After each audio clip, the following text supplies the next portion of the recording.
Who would have thought that a supplement that is so common in the fitness industry,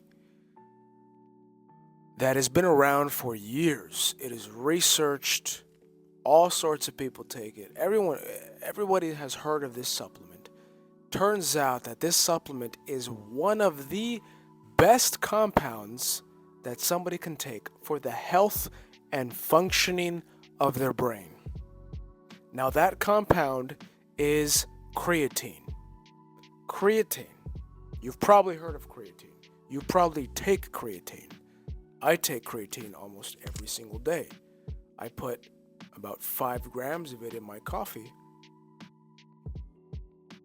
because I like the way it makes me feel. I like the benefits that I feel, such as I feel an enhancement in my workout intensity. I'm able to push harder for longer. I'm able to, when I'm doing creative work, I feel like I'm more able to get in the zone. My attention is better. My focus is better.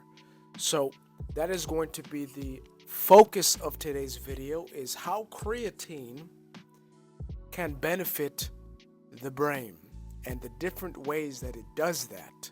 We're going to be talking about how it affects focus, attention, memory. We're going to talk about how it affects mood and different mood disorders like anxiety and depression.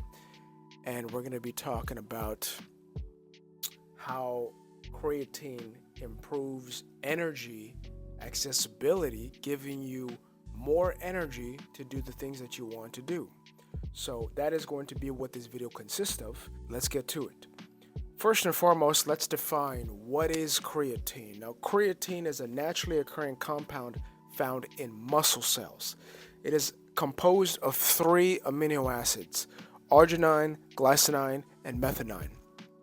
Now, creatine plays a critical role in producing energy during high-intensity, short-duration activities, such as weightlifting and sprinting.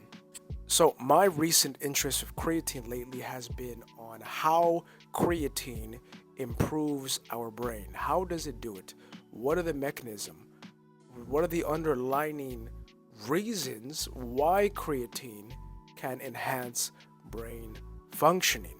So the first thing that I found is increased brain energy metabolism. Now, creatine plays a role in the synthesis of ATP. ATP are the primary energy carriers of the cells. Now, this includes neuron cells or brain cells. Now, adequate ATP levels are essential for the proper functioning of the brain. Processes like neurotransmission, synaptic plasticity, these processes underlie learning and memory. Now, this ties into more available energy for the brain. So the brain is an organ that requires a high amount of energy to function. It is 3% of our weight, but requires 20% of the energy that the body produces or has. By increasing the availability that the brain has to ATP, this in turn increases the performance of the brain. More access to energy means that the brain has more energy to do its tasks, especially cognitive demanding tasks. Now I'm going to share with you a personal experience that I had of creatine. Now, this is not an example that includes a cognitive example, but it nonetheless is an example about the energy enhancement, or the enhancement of available energy that creatine does create, for me at least. Last year, I ran a 5K at a local city nearby. This is something that my family's been doing for years, since I was a little kid. So this year, it's coming up, I had no intention on running this 5K, but it's a tradition. Family was telling me, oh, you should do it. So I decided, you know what, I'll do it. I'll do it just for fun, and I'll try to beat my last time. And mind you, before I was training to run a marathon. So I should have been my fastest at that point. coming up to this 5K, no training, just lifting weights, I decided, you know what?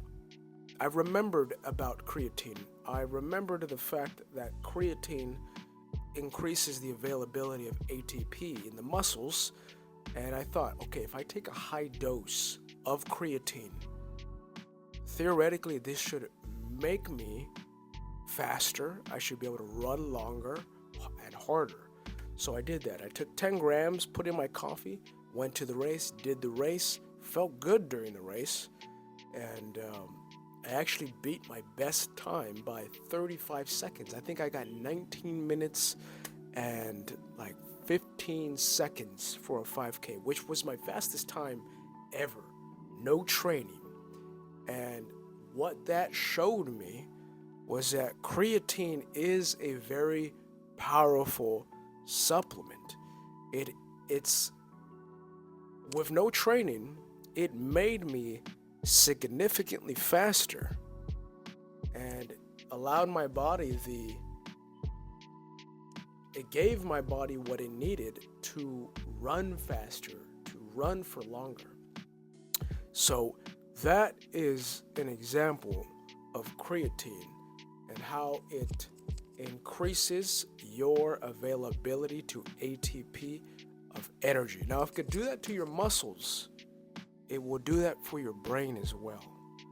Now, let's get back to the question on how creatine can improve brain health and function. Now, studies of creatine supplementation have shown that it improves tasks requiring rapid problem solving, greater attention span, and improved memory recall.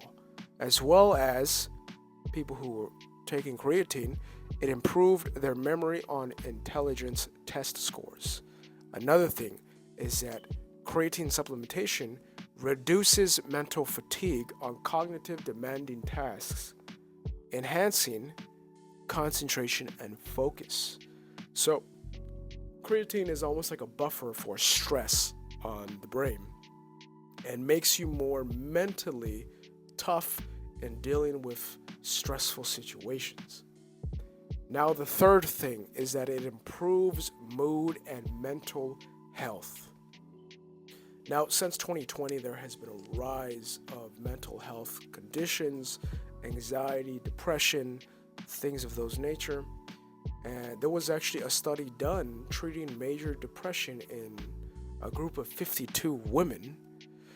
And now all of these women were taking an antidepressant called Lexapro, but half of them were given creatine and the other half were not. Now, the ones that were given creatine, 32% of them showed significant signs of reduction of depression, a major reduction in depressive symptoms, just through taking creatine. Now, I've read through the papers and it seems that creatine, dietary creatine, a lot of people are deficient, especially women, vegetarians, vegans. If you're deficient in creatine, it shows. It has an effect on the brain, on the nervous system, which is quite, noticeable. And if you're vegan or vegetarian and you don't take creatine and you feel a bit off, you feel a bit low, consider taking creatine because you're not going to get it from your diet. Creatine comes mainly from red meat. And if you're not eating meat, you have to find that, you have to supplement that with supplementation to get it. And it's amazing the difference that this is making on people that don't have any creatine, they're not taking anything, they start taking creatine and their symptoms improve dramatically. Now, I was vegan vegetarian for 4 or 5 years, and I can recall many, many instances of feeling low mood, low energy, horrible focus, terrible, like my attention was scattered, and I didn't understand what was wrong. now looking back, this could have been a component, this could have been a major component, was that my brain and body was very deficient in creatine, and that those who are on a plant-based diet need to consider taking creatine, at least experiment. Experiment for 2 weeks, take 5 grams a day or more, and see how you feel. This I recommend because creatine is cheap and it's easily accessible anywhere in the world. Now, I feel as the years go by, creatine is going to be seen more as a medicine, as a treatment for many neurological conditions, as well as its present status as just a fitness supplement. It's going to expand its range and its scope, and it's really going to do a lot of good. That's what I believe. Looking at the research papers, there is a lot of promise of creatine, even as an antidepressant. It's been shown to be more effective than some antidepressants. So I want to put this out there so that you know this, you can experiment with this if you want, and you can see the changes that it makes in your life if you are looking for an enhancement, improvement of your cognitive health. To wrap this all up, creatine is a very effective supplement that I believe most people should be taking, and it's extremely researched. It's available on the market. You don't need to be concerned about any sort of adverse reactions. It's very rare that there's an adverse reaction to creatine because it's already in your body. And I want you to experience the beneficial effects of creatine. So that's why I'm sharing this. And that's my video today. So thank you for watching the video. Hit the like button, subscribe to the channel, and more content coming soon. Take care.